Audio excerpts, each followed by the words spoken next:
What's going on, everybody? Welcome back to the Hardworking Happy Hour. I'm Sean. And I'm Catherine. And as always, we will be breaking down all things trades, entrepreneurship, and turning your creativity into a passion career. Way to power through that. That was really great. I just kept going. Thanks. That was really good and a testament to, I'd say, your true character.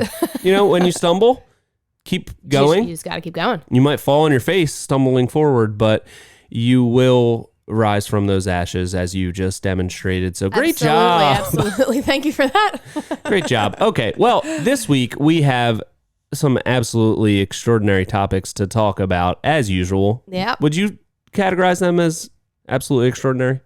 Extraordinary. Yes, I would. Yeah. Extraordinary. That's weird. Extraordinary is just extraordinary. Just means like, just, which you would think would mean just like, it's just very ordinary. It's like so ordinary. It's the most ordinary, but we mean more than that.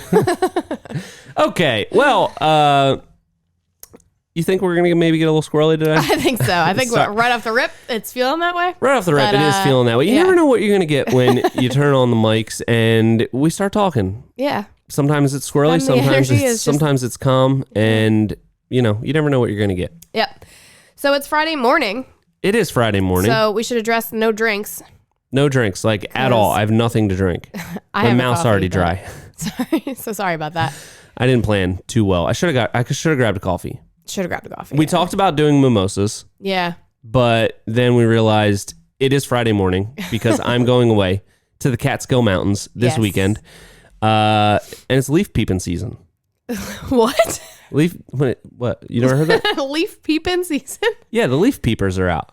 I have never heard that. That's really? Yeah. Yeah, there's like, people that travel up to the Catskills, they're the leaf peepers. That's hilarious. I love that. I've never heard it's great. It's when the leaves are changing. It's Are you a leaf peeper or are you like a OG since you go all year round? Well, I guess this time of year I'm a leaf peeper. I will be peeping at those leaves. Is it like a shoebie? Like you're down at the shore, you're a shoebie if you're not a local? No, I don't think so. Okay. I think it's just like everyone can appreciate the beauty of the changing leaves. Okay. I love it. Both visually and metaphorically. I'm quite jealous. I would love to go leaf peep. Okay, well, you can't, so sorry. Yep. But anyway, I have to continue to work today, so I can't be drinking mimosas and getting all lightheaded. Exactly, because you have to drive about an hour to go get some pictures of our previous project, and I need to drive to the Catskills. Yeah, so responsible we are. Yeah, I should have grabbed a coffee, though. Yeah. But, hey, whatever. That's fine. All right. That's fine. So, this week, we're going to talk about a few topics. One of them, Imposter Syndrome. Have you ever heard of it? I have. You have? I have, yeah. It's when you're covered in spaghetti, I think. What? No, it's definitely not. I don't think so. Imposter! Oh, my God! I was like, that's definitely not what it means. I'm pretty sure she knows that, and I don't see this leading to a joke. That was really good. Thank you. That was Did you plan that? No. That was so good. I am so impressed. Wow. You're really firing on all cylinders today.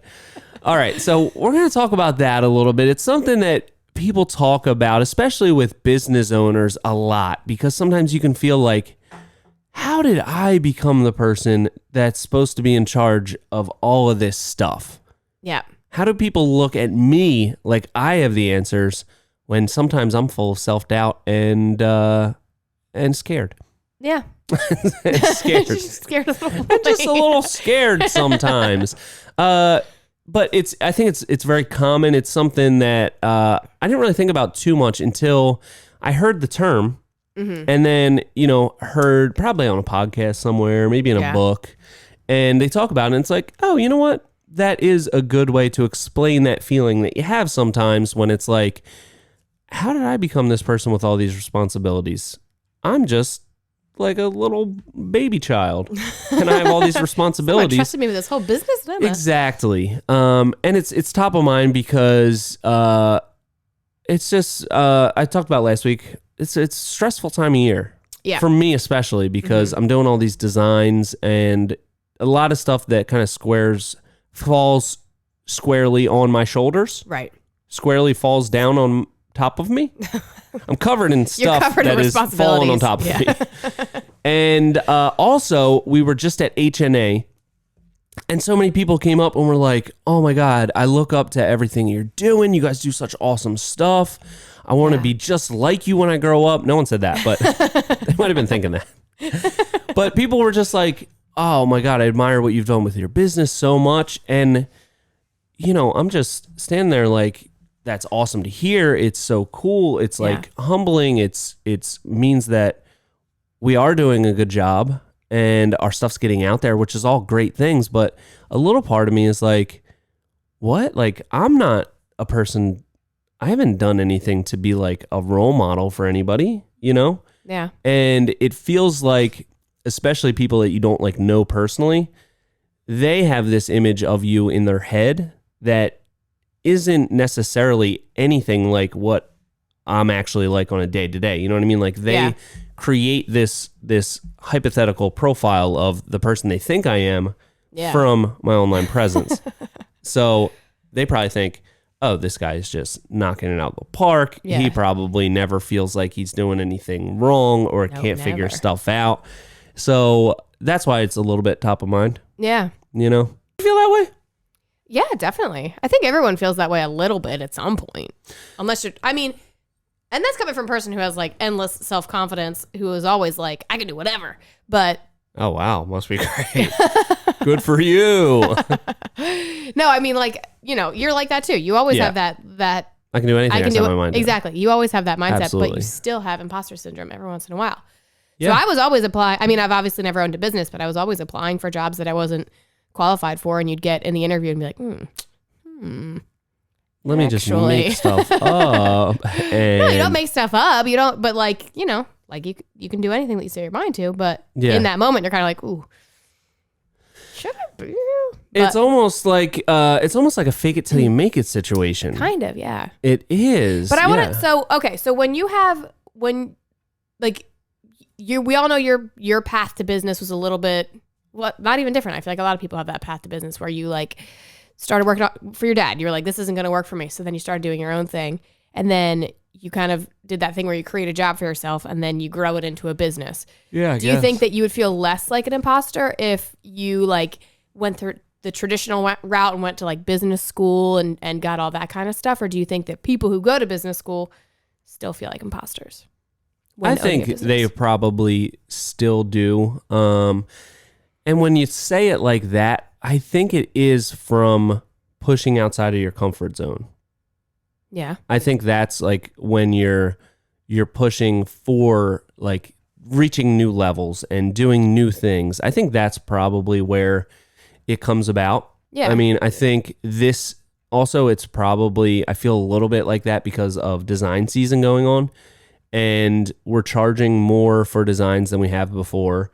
It is, with the wait list and everything like that, it kind of like sets the bar so high. Yeah. Like the process this year to get us to do a design is almost like it's so difficult to get a hold of us. And I don't know. It just feels like I have this expectation to be like this insane world-class designer because they've waited so long.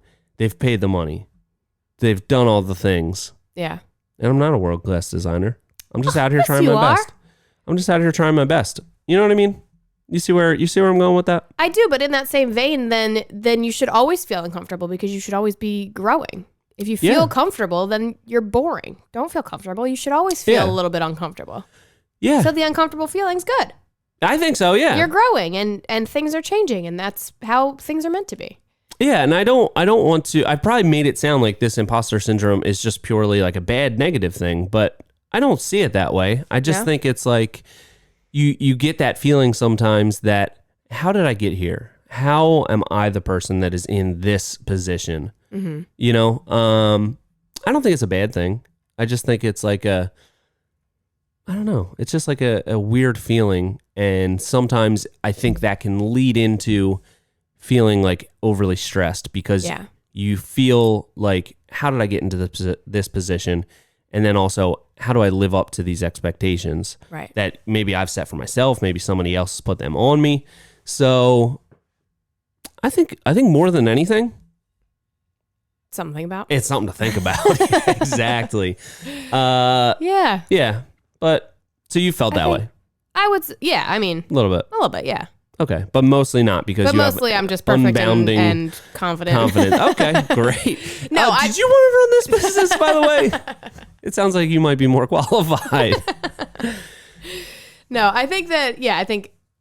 I just think with any sense of with pushing yourself past your boundaries, you're going to feel uncomfortable, and your brain just interprets that as like this imposter syndrome. But I think that any feeling of uncomfortableness is good. That means you're growing, and you should be growing, and eventually your mind is going to shift. And when you get to the other side of this other dimension of design season, you're going to be like, wow, I'm really proud of myself because we grew so much in this one little year, and we're doing all the things we want to do. And it's true. I'm not an imposter. I'm the best. I'm the best. I am a world-class designer. I am the world-class designer. I'm the best in the world, and no one can come close. Exactly. You're gonna. That's what I should do. I should talk like that. I think so. Yeah. Okay. Perfect. I think that's that's the fake it till you make it part. Okay. You just keep saying that to yourself. Perfect. Yeah. Perfect. Okay. I will start doing that. Just that, and I think maybe we've covered that enough because it's not. I don't think it's really that big of a deal, and it's not something that's like weighing super heavily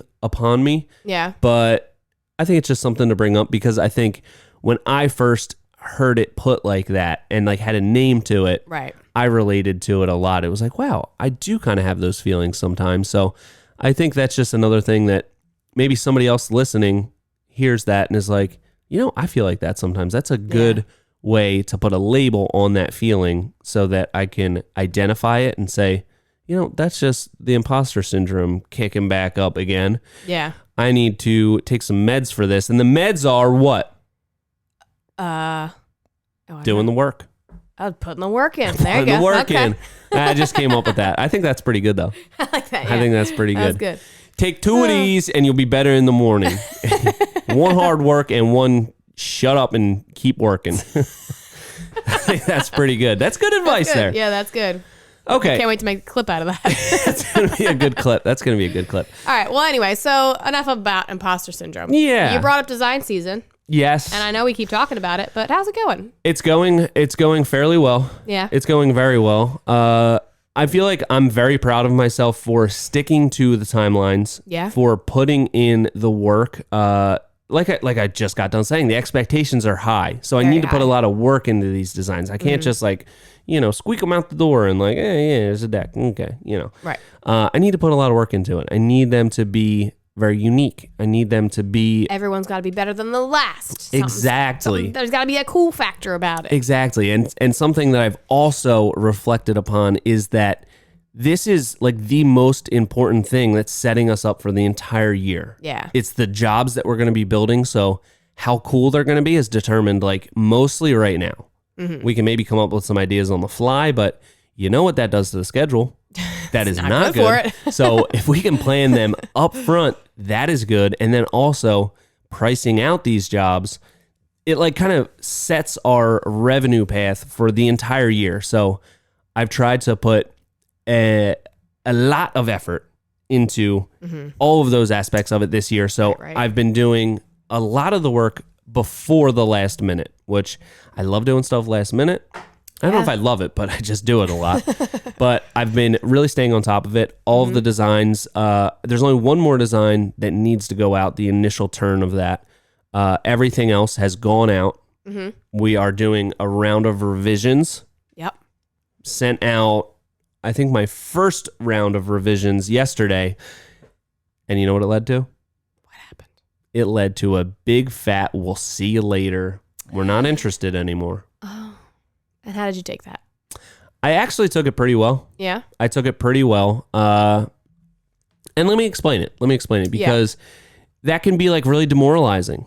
Yeah. It was the first design that went out. It was the first call that we had set up during design season. We probably our most excited. Most on the ball, like getting back to us for sure. Yeah. Paid the design fee right away. Very excited. Sent out the initial design. Got back to me right away. Set up a follow-up call right away. Got back to me again pretty much right away with I don't think this is going to work out. So let me explain. Yes. Because I think it's important for other people to learn from this as well as us. Yes. But at the end of the day, I don't think I would have changed anything because this is how it went. It was a really massive project just because of the size of the house. They had doors all over the back of their house. So like the size of the structure was at the very minimum still really large. Like the smallest I could get it down to with still being functional was on the second turn about 950 square feet. Plus it's about 6 feet off the ground. So we include all of those trim details, like trimming it all the way down to the ground. So it adds a whole lot, plus all of like the standard other details that we do. All right. So came in about 30% over budget on the initial turn. Yeah. Budget was 200. I came in at a cool 282. Yeah. So it was a little high. But they asked to see it that way. Exactly. So what I always say on the design calls is, okay, we've talked about budget. I've given you kind of a range of where I think you'll be at. Mm-hmm. Now, let me know where you're kind of comfortable. What were you thinking? And now they said between 150 and 2 was kind of where they were most comfortable. So I said, okay, we can go about the design process two ways. We can either set that hard cap at 200 and I won't design anything past that so that you don't get excited about it. Or I can incorporate all these ideas that you're thinking about and then we can work backwards from there. So at least you see what that grand picture looks like and we can take stuff away. Right. They said, yeah, let's definitely do that. Everybody wants that. Everybody wants that. So that's what I did. It ended up being about $280,000. And that was all in. It included everything. I was including, because it's a really big project. It's a big ticket item. It's even if it's at 200, it's still a lot of money. 280, it's even more. So I wanted to give them a full picture of everything. So all the appliances were going to be included in that price. The plumber, electric, down to like the TV and the fireplace and the grill. All of that stuff was included in the price just so they could make like an educated decision. Like, this is the full price. It includes everything. It's not we're at 200, but now you need to buy 4 infrared heaters. That's $4,000. You need to buy kitchen appliances. That's like $6,000. You need to buy a granite countertop. That's $5,000. Fireplace, $4,000.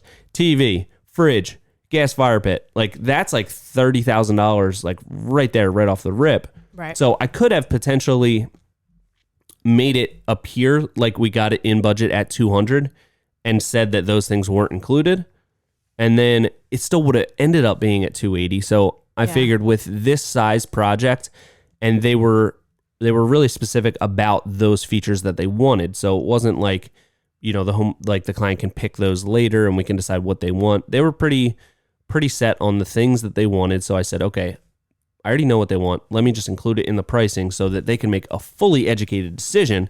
Mm-hmm. So sent that out, jumped on a follow-up call with her. It was about $82,000 over budget.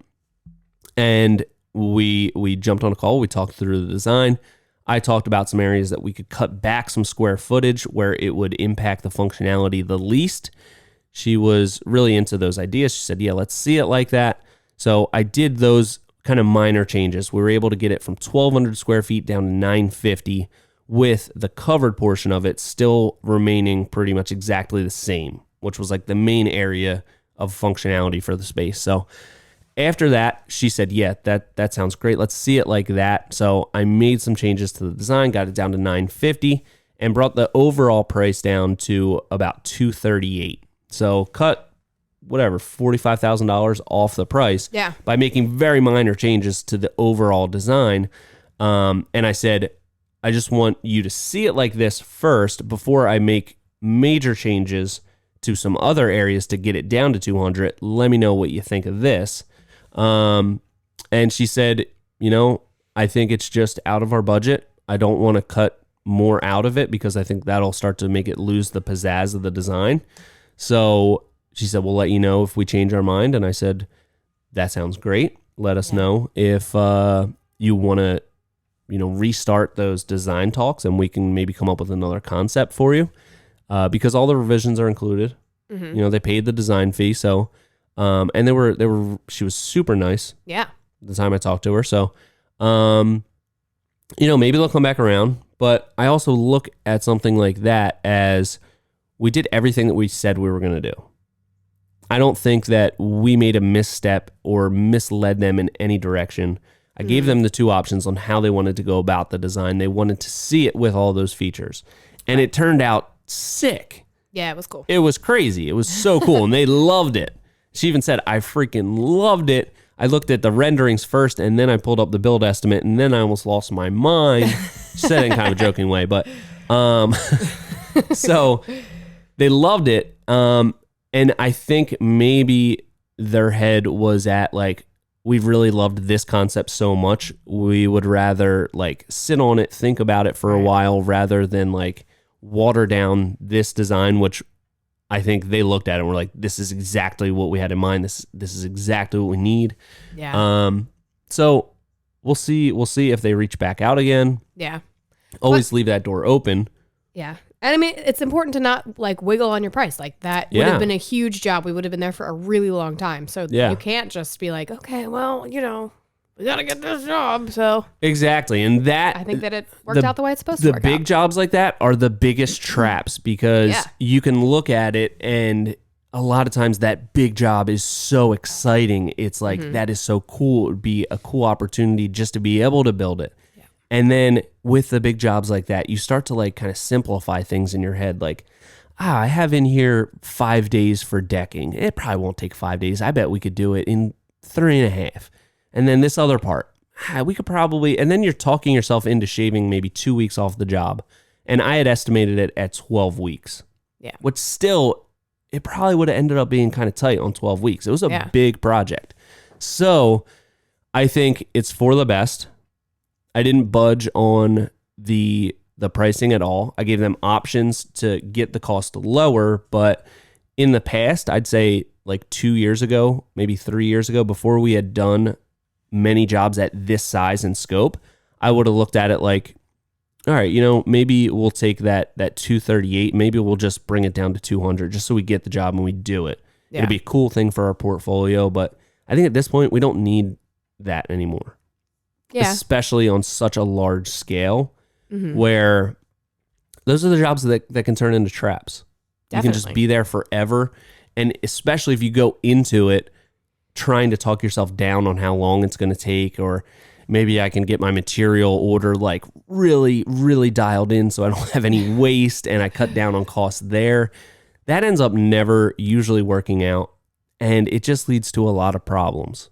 Yeah. So, I always look at jobs like that fall through and maybe they come back around. Maybe we end up building something for them. So always leaving that door open. But I wonder if they'll like kind of shop it around and be like, oh, well, this is just the price of things now. So yeah. And I think she could shop that rendering out. It's not a architectural schematic with plans. It's really essentially just a design picture. Yeah. So she could shop that around, and I'm sure plenty of builders will be like, you know, yeah, we could do that for 200, no problem. And they will. They'll build it for 200, but it's not going to be the same. It's not going to be the same. It's not going to be the same at all. So that's another thing that people ask me a lot is like, doesn't that freak you out that now your design's out there and somebody else is probably going to build it? And it's like, no, not really. They're not going to build what we would build. Yeah. They're just not. Not that they can't or they don't have the ability, like we're so good. I just think that our look boils down to some like very fine details. Like the way we do certain things is typically just different. And it's not really dictated in the rendering where like you could look at it and be like, this is exactly how they would build it. Right. You know, it's just, this is like the layout. It looks really, really close to what the finished product looks like. But in those tiny little details, like I think that's what gives our projects the look that they have. So I think if somebody else builds it off of that picture, even with the same dimensions and everything, it's not going to look the same. Yeah. It's not going to look. And I think with any builder, most builders want their own like amount of creative freedom. So even if they see, like if, not that we would, but if somebody gave us a design from somebody else and we had to build it, you would still take creative liberties with certain aspects of it. So just like another builder probably I would take a huge creative liberty and say, sorry, we're not going to work for you. Well, right, I know. Yeah. You wouldn't do it. But if you had to do it, you'd still be like, well, this could be a little bit cooler if I do it this way. Yeah. So I feel like any builder is going to take like... Yeah, any self-respecting builder. like a design build company is not going to want to, even if they might follow us and like our work and everything, but I think a real design build company is going to want to, exactly like you said, put their spin on it. They have their way of doing things. So, and it made me think a lot about pricing and a client having the option to shop it around. And is that going to lead to an inferior product? Like what are the options for them at trying to get a lower cost? And I think it comes down to, do you feel like you want to try to get lucky? Because you could either find somebody maybe just starting out that's going to do a great job and will do it for cheaper. Maybe you find somebody that does nice work and doesn't realize that they don't make any money and they'll do it for cheaper. Mm-hmm. Maybe you find somebody that's just as expensive and doesn't do good work.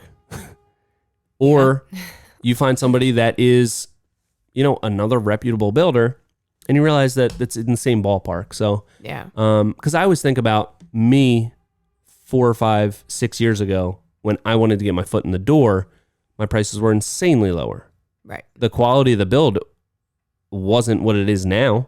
Not even close. Like we weren't even building roofs and stuff, but I see that as there are people like that out there. And you could get lucky and find somebody that's really honest and does great work and takes pride in it and is going to be really cheap. But they're not going to be that cheap for long because they're either going to look at that job as a portfolio builder and they're doing it for that opportunity, or they don't know how to properly price their jobs and they're going to go out of business because they don't make any money. Yeah. So and that's like a needle in the haystack to find that exactly good up and comer who's just trying to build up their portfolio. Yeah, that exactly. Would be very difficult to find. Exactly. So that's kind of how I always look at it. Like they're going to probably keep shopping around for somebody to build something for them, and as they should. Like we're not the only option around. So that's probably what they're going to kind of come up against. Yeah. Those are going to be the options. It's like, somebody that doesn't typically do this high detail stuff, but like, hey, check out these pictures, what they did. Do you think you could do that? Yeah, I think we could do that. You're going to find some sort of variation of that. And it's, it's not even necessarily a bad thing. I think the worst thing is somebody that charges what we charge, but doesn't take the amount of care and effort and detail as we do. A lot of other people could, and a lot of those companies that can and do build stuff like we do, they charge just as much or probably even more than we do. Right. So, something to think about. Yeah. Something to think about. It is interesting in kind of the way that we do things because the company is smaller and we only do a certain amount of jobs and we can really analyze each no or yes. Yeah. And, when companies have many, many more jobs that they're working on, like these companies that build 200 decks a year or whatever, no probably, I'm sure they still analyze it, but kind of on a bigger scale, it's that no means less. So then maybe you don't think about it as much, but we kind of are able to really analyze each, what went wrong, what went right. Yeah. Kind of look at each thing individually. Yeah. Very different experience. And I think it is important to analyze that.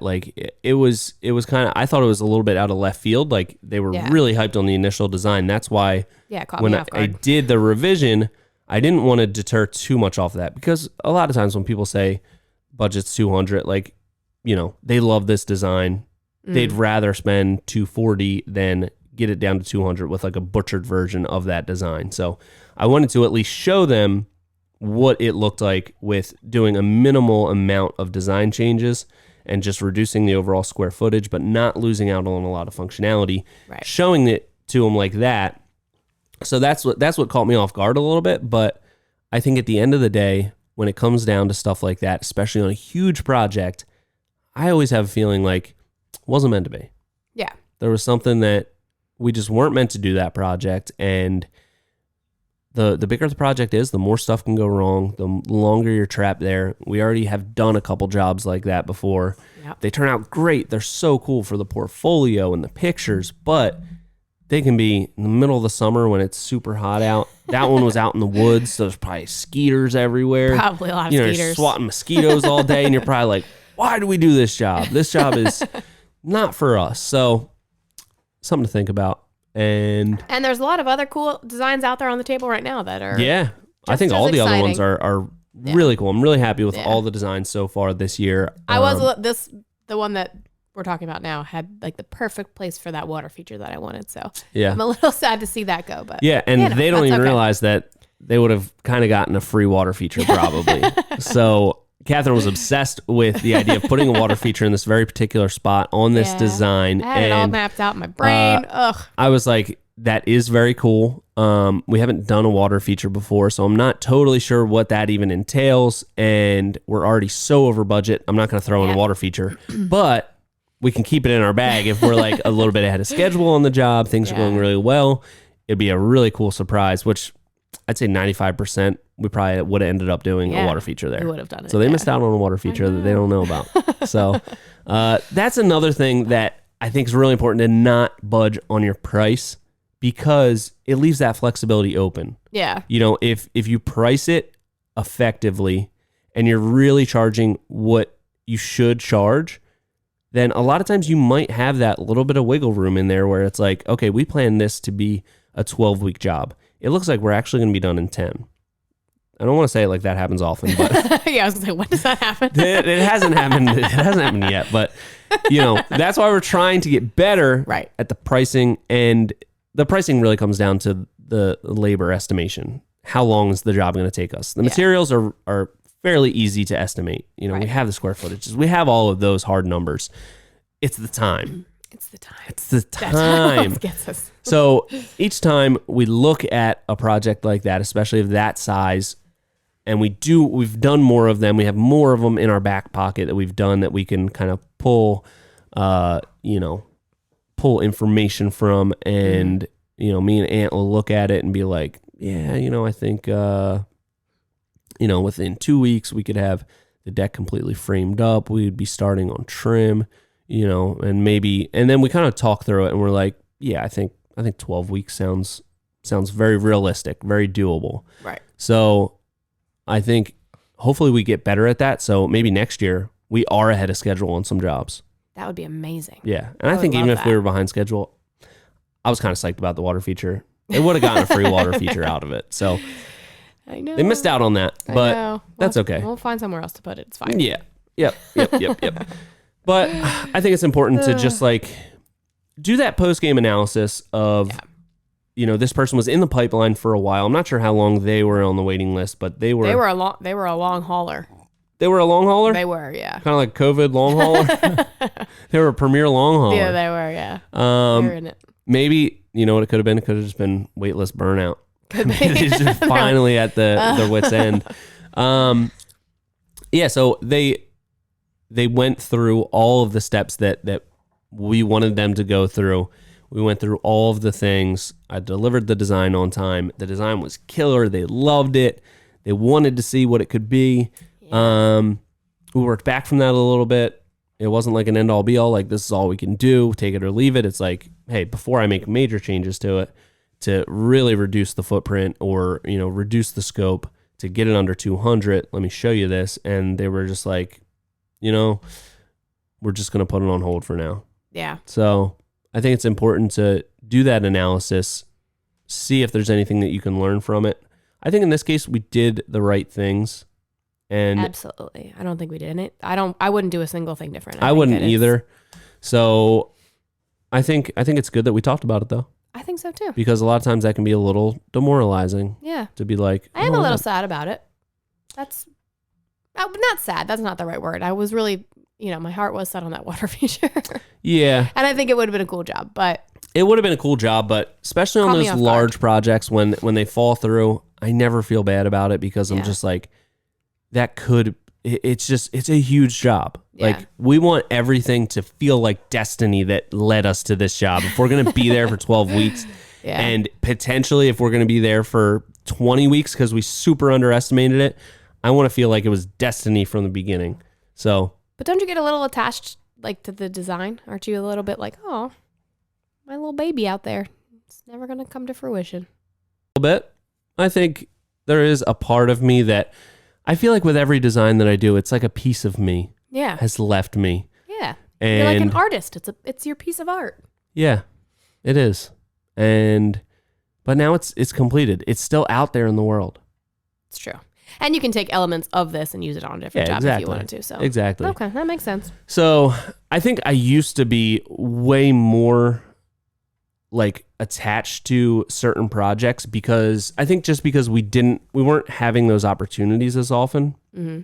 Like having somebody that wanted something even remotely close to say 200 grand, like having that as a realistic budget point for somebody 3-4 years ago, even two years ago, those jobs weren't as frequent. You know, we weren't getting those type of clients on a regular basis. So it was like, this is a really unique opportunity to do this huge project. Yeah. I really want to do it. And that leads you to talking yourself down on your own price. And I think we're just at a point now where we have plenty of leads. Yeah. And I'm kind of into the idea of just working in that one development. Oh yeah. Because we already are doing 2 jobs on the same street. Yep. Back to back. And 2 more people reached out to us on the same street. Yep.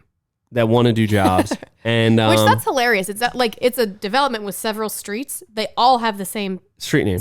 Yeah. Like it's the same street. We won't say the street name, but yeah. Right. But it's not even like it's just the same development. It's the same street. It's the same street. Yeah. So, and I think that would just be so cool if we did all 4 of those and do a drone video of just flying through the neighborhood. Like, boom, we did that one. We did that one. We did that one. We did that one. Pretty funny. And I kind of feel like it's like the perfect size development and size of houses. Like it's like the perfect area for us to work in. Like the budgets aren't going to be probably insane. Like we're not going to do a $500,000 backyard there.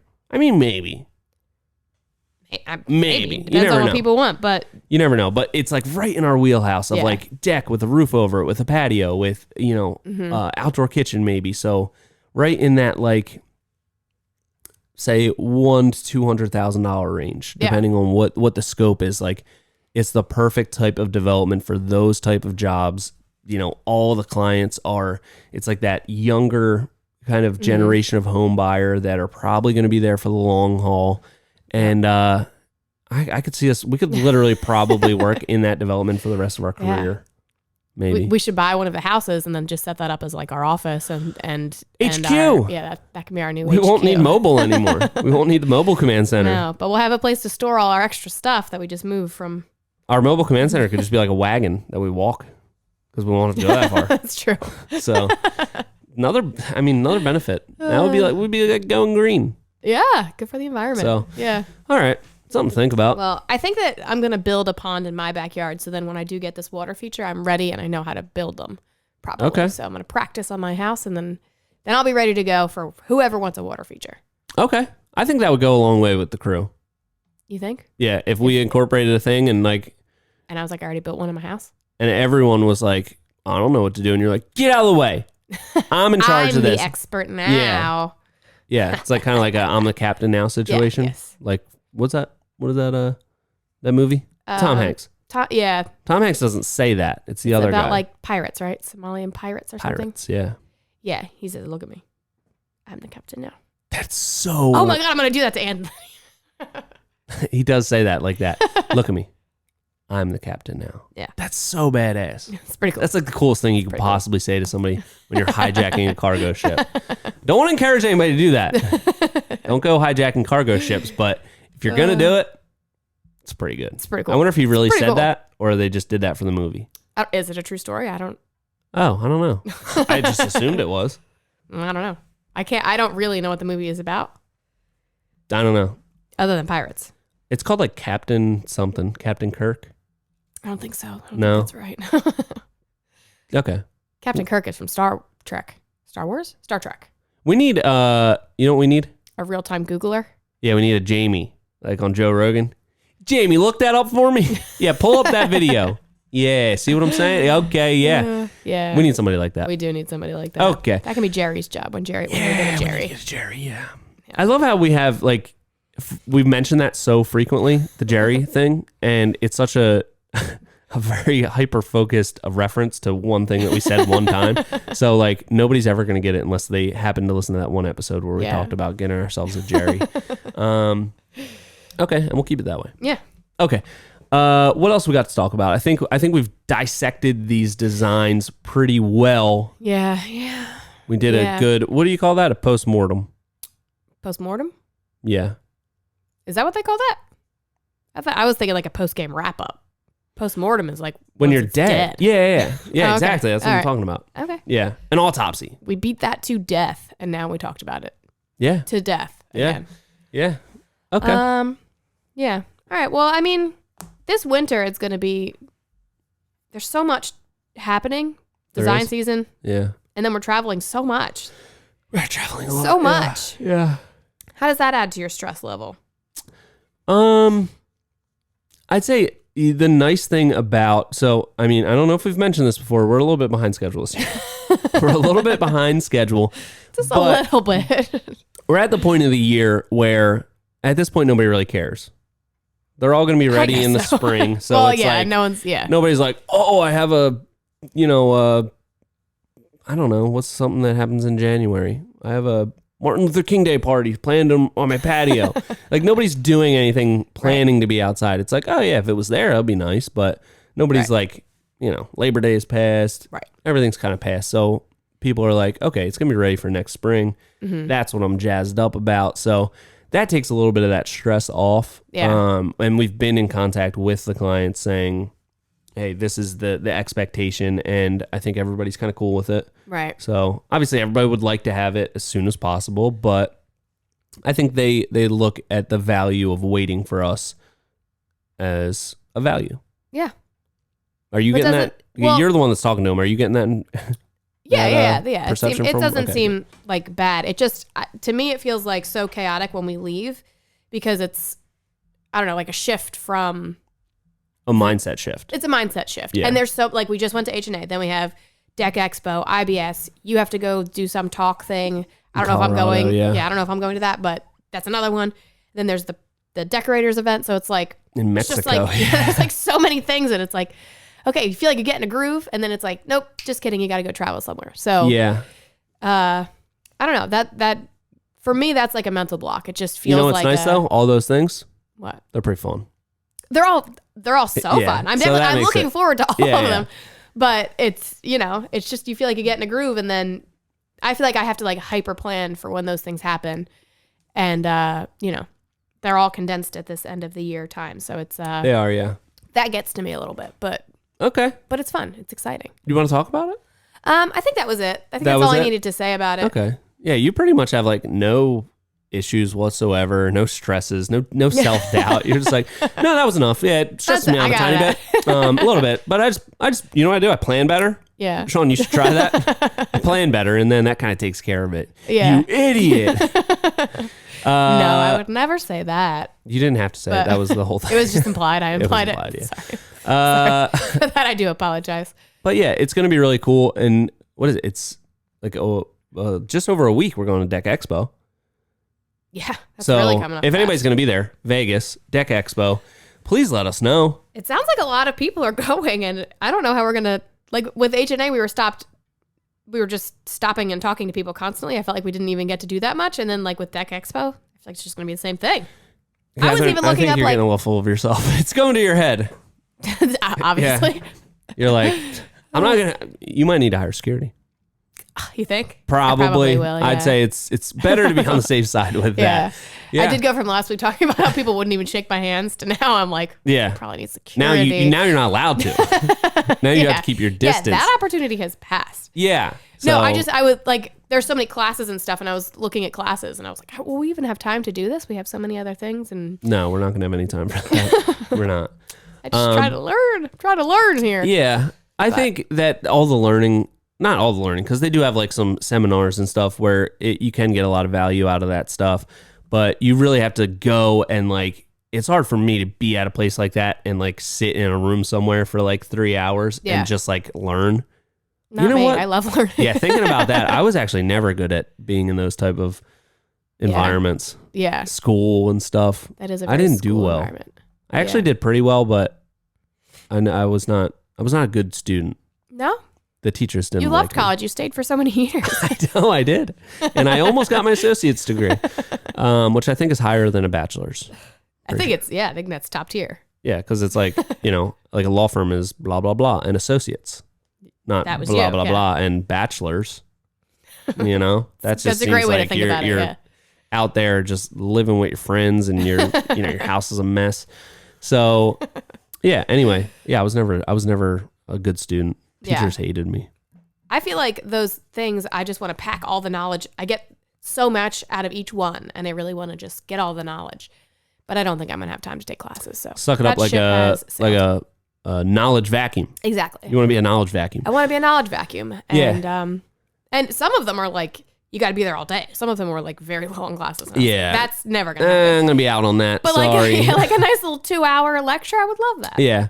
I think if I'm interested in whatever they're talking about. Yeah. If not, cash me outside. How about that? Yeah, I think you gain at least the way that I learn is just from conversations, talking to people. And that's like the huge value that you get because everybody's in your industry. Everybody's doing kind of the same exact thing that you're doing, but a little differently. Yeah. And everybody's running like a different variation of kind of the same thing that you're doing. So it's like hyper focused on what you're doing, but the way everyone's doing it, you can just learn so much from everybody else. And I love the just off the cuff, informal conversations that you have a lot of times after the show. You're at an event somewhere, you're having a couple brewskis. Yeah. That's when, maybe you need to bring a notebook so you write down, you don't forget. When you're drinking the brewskis, True. Sometimes you wake up and you're like, what happened? I don't remember. I don't remember anything. I had everything figured out. Oh no. So something to think about there. Bring a notebook if you're going to be drinking. You might look a little weird if you're just like, can you say that again? Say it slower. I got to write this down. slower. You got anything else to talk about? I don't think so. And you know what time it is? What time is it? A secret question. I thought we weren't supposed to tell anybody. Nope. Secret's out. Okay. All right. Well, I have a really good question for you, but I went first last week, so No. That's not going to work this week. Go ahead. Yeah, but no, that's Go ahead, my friend. No, that's what I did last week, and you said the same thing. You said, no, that's not going to work this week. And then I was like, yeah, you're right. You did go first last week. So then I went first last week. Now it's your turn again. Okay. Oh, crap. All right. We were talking about leaf peeping earlier. Yeah. What's your favorite way? I thought you were saying, what's your favorite type of tree? Would you like to answer that? No. Do you have a favorite type of tree? I don't think so. They're all great. Okay, so you're going away for a weekend, a long weekend with your family and having a lovely weekend. What's like, and I know we've talked about you going to this place in the Catskills a lot. Yeah. That's usually where you go. Yeah. But if you could pick anything for like a weekend away to do some sort of like maybe a seasonal activity, where are you going? That's really tough. A seasonal activity. I mean, the Catskills are absolutely beautiful this time of year. It's really, you should go sometime. It's a really nice spot. The leaves are turning, the crisp fall air, you can pass by a nice farm stand. They got apple cider and some apple cider donuts. I'd say seasonally, that is an ideal spot to be. Okay. I think. Okay. Because you could say like, oh, it's maybe a little cold. Maybe I want to go to like Florida, but that has no seasonal vibe there. There's no seasonal vibe there. I feel like, no, not really. I feel like there has to be some sort of like decor around it to be a seasonal activity. Okay. Yeah, that's true. You know what I mean? I was thinking, to me, a seasonal Florida vacation is like when it's like late February here and you're just so sick of being cold, then you go to Florida. That's when you go to Florida. That's your like seasonal, like, I gotta get out of here. Yeah. But I do see what you're saying. There's no ambiance. No ambiance. There's no like harvest signs. True. And maybe like a cornucopia. Cornucopia. There's probably gonna be several cornucopias, I think? believe. I think so, yeah. I think there'll be a couple cornucopia spottings. Okay. But one of my favorite activities when I go away for a weekend, you know what it is? What? Not doing anything? Taking naps. Love a nap. That's good. Sometimes, like when I go away, and I think because I work a lot, even when I'm not working, like my brain is just going so ramped up on like things that I'm thinking about. That might be the ADHD. But when I go away and I step away from that, it's like my whole body just like shuts down. I'm just like, I'm so tired. I'm so tired. So my ideal seasonal vacation would be going somewhere where I can just lay in bed all day. Maybe TV's on, you drift in and out of a nap all day for like 2 days. I think that would be the ideal vacation for me. Interesting. Okay. Yeah. So what is your ideal seasonal vacation? I mean, I do love a nap. Gotta love a nap. But I do, my brain won't let me relax. I feel like I need to relax like productively. So if I do take a nap you need to get the most relaxation out of it. Exactly. Yeah. So if I take a nap on vacation, I just feel like I'm wasting time. I'm like, I could nap in my own house. Yeah. You got to take in nature, recharge like the nature batteries. Right. You know. Exactly. Like I feel like I should be hiking. If I'm doing that, I should be hiking. Yeah. But I guess I love like obviously anything on the water. I'm a big water person. So I love like fall on a boat in the Chesapeake Bay. That's what I'm doing. Okay. I mean, any season in the Chesapeake Bay is pretty much where I'm going, but like fall and it's nice and chilly in the morning and you get up and you're still bundled up and you get to have like coffee on your boat, but it's like in a nice little cove and you can still look at all the fall foliage around. That's what I'm doing. Okay. Very specific. Very specific. Yeah. You on your own boat? Are you docked? Are you at a marina? Like, what's the situation? I'm anchored on my own boat. Yeah. You're anchored on your own boat. On my boat. So you emerge from the cabin in the morning. Yep. You're not like come up from down below. It's chilly. There's a crisp chill in the air. There's a little bit of mist because it's a little foggy. Oh, okay. Yeah. Okay. But you're in a protected cove, so you can still see land. You're not like out in the middle of nowhere. Yeah. That would be scary. Yeah. Yeah. So then you're looking out. You see all the beautiful fall foliage. It's falling in the water. Yes. There are some ducks around. There's maybe you see an egret or a heron, and it's, You're really painting a beautiful scene here. That does sound lovely. It's the gentle best. rocking of the water. Exactly. You know what that'd be perfect for? The lapping of the hull. The water is like lapping against the hull. It's a beautiful that'd be sound. perfect for? What? Napping. Probably such a good place to nap. That's a good napping There's spot nothing for else sure. to do. Exactly. Nowhere to go. Yeah. You're on the water and the boat's kind of small. Yeah. Perfect. That's a good nap. So you're right. That is a good nap That would spot. be great. All right. Okay. Well, I hope I painted that picture. What's your secret question? Great. My secret question. It was just Halloween. Halloween, yes. Halloween.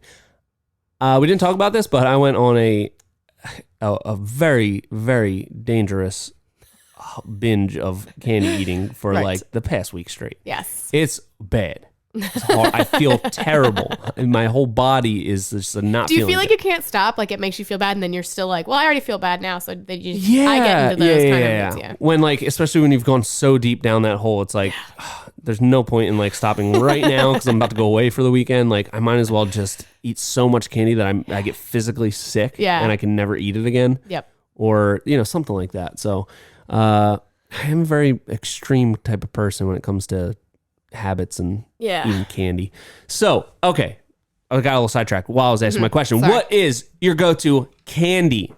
You going for a sweet? You going for a salty? Are we going seasonal candy, Halloween candy, or are we going all year regular candy? I mean, I feel like, Halloween candy might have a different wrapper on it, but it's the same thing. No, candy corn comes to mind. I binge my absolute self on candy corn until it makes me physically ill, and then I can't eat it for the rest of the year, and which is convenient because it's not around for the rest of the year. But I realize I see your appalled face. I know candy corn? I know most people don't like candy corn. I love it for like a week, and then I make myself sick, and then I thought for the longest time that those weren't edible. I thought they were just like some sort of like potpourri decor. I know. I wish. Hey, I'm ashamed of my own self because I wish I didn't like it as much as I do. I don't even know what it is. It. What is it? I have no idea. It's the worst. Oh my god. No, it's so good. Oh, I love it. That is so appalling. That is like almost an unforgivable character flaw. I wish that I didn't like it as much as I do, but I love it. Horrible. I could eat. Just fistfuls. That's so horrible. But beyond that, that is so disgusting. I'm going Reese's peanut butter pumpkins. It's the perfect ratio. Those are the absolute best. You think so? Perfect ratio. Because I've been doing a lot of my own research on this recently, and I'm not sure. No? There's so many. I feel like we could do a whole episode on this. I think we could. Because everyone has such a strong opinion. Yeah. I feel like the Easter egg. Is it an Easter egg or is it an Easter bunny shaped one for Easter? Oh, Easter egg. I think it's an Easter egg shaped. Yes. It's almost the exact same shape. It's almost like the pumpkins are kind of like the deformed eggs. A little bit, yeah. They're like just a little dented. Yeah. Those are almost exactly the same. The ratio of peanut butter to chocolate, almost identical in those two. But then you got the mini cups in the foil. You got those. I don't like those because then the chocolate always gets stuck to the foil and you're ripping it out. They're like messier. Pumpkins, they're perfect. Everything about them, they come out of the package so perfectly. No, Yeah. you're wrong. I'm not wrong. I am factually correct. Wrong. No, because they always get stuck on the bottom. The pumpkin ones, they always get like a tiny bit melted, and then the inside of the wrapper is covered in chocolate. No, you're not taking care of your pumpkins correctly. Then they shouldn't be melted. It's cold out. The chocolate never sticks to the foil.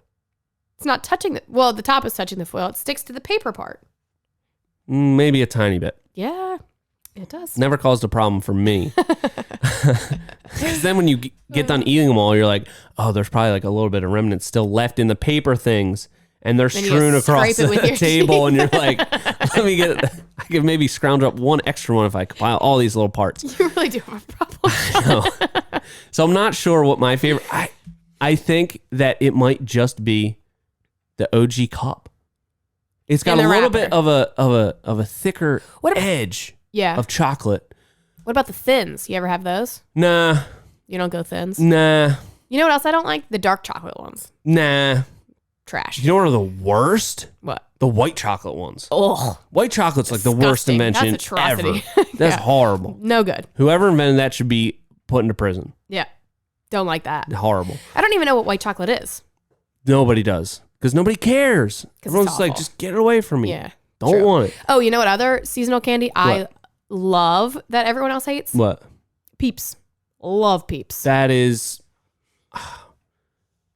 It's also... I would have been equally appalled if I hadn't been... But now that I'm thinking about it, it's more appalling that you like the candy corn. It's worse. That's the candy corn If is you worse. were to singularly come up and say, oh, I love Peeps, I would be just as appalled. But now I have said yes, I have something to look back on and reflect on, and comparing the two, Peeps horrible, the worst, just absolutely so love them, unforgivable. Whoever invented those should also be in prison, alongside the white chocolate person. And the candy corn is just so much worse. It's horrible. I love them. No. And my grandfather, when I was a little kid, he also loved Peeps. He would open them and leave them to sit out for a couple days. Get a stale Peep. Learn from him. That's what I do. It takes a little bit of, you got to have self-control. You can't eat them until they're stale. That is something I admire in old people. They'd be able to do stuff like that. Yeah. And it reminds me of my Nana in a couple ways, because she would always have Oreos at her house. Mm-hmm. They were always stale? A lot of times, because she would just eat like one at a time. She would just have like one a day. The self-control of that angel. I know. How could you so then I would go over there and I would always Oreos on top of the fridge every time. It was so great. And pretty much every time I went there, she would have another story of a confrontation with somebody that worked at the supermarket when she was trying to find regular Oreos. And there's all these other flavors. They got birthday cake. True. They got upside down Oreos. They got Oreos. Yeah, they're getting a little crazy with And those. she would always take it out on whoever worked at the supermarket. Like, why do they got to mess with it? It's a good thing. They had it figured out. Why do they got to do this? Double stuffed, triple stuffed. Just give me the regular one. I can't even find them. She got really amped up about it. Yeah. What a firecracker. I know. Yep. So, all right. I think we went down that candy rabbit hole deep enough. I think so. But I do also want to bring up Cadbury Cream Eggs. Oh my God. They're so good. I think I have bad taste in candy now that I'm saying all of these things, because I do know that all three of those things are horrible. That's the worst. Oh my God. All right. So, all right, we'll just end it with one question. Okay. If you have the option, you have on one side the like sour sweet candies like Sour Patch, Skittles, Starburst, like the fruity ones, or you have more chocolate derivative candies, Snickers, Kit Kats, Reese's, Twix, Take 5, Mounds Bar. Take 5, so good. So good. What are you going with? What camp are you in? That is a tough question because I do love both. I don't mean to discriminate by having to choose, but if I have to choose, I'm going chocolate. Yeah. I'm not that big of a fan of the fruity candies. No? Like if there's Starburst laying around, I might not eat them. You think? Like, they would sit, even a pink Starburst? Yeah, I don't know. They would sit in my house. Any other candy? Interesting. Bags of it. It's like I can't stop. It has to go.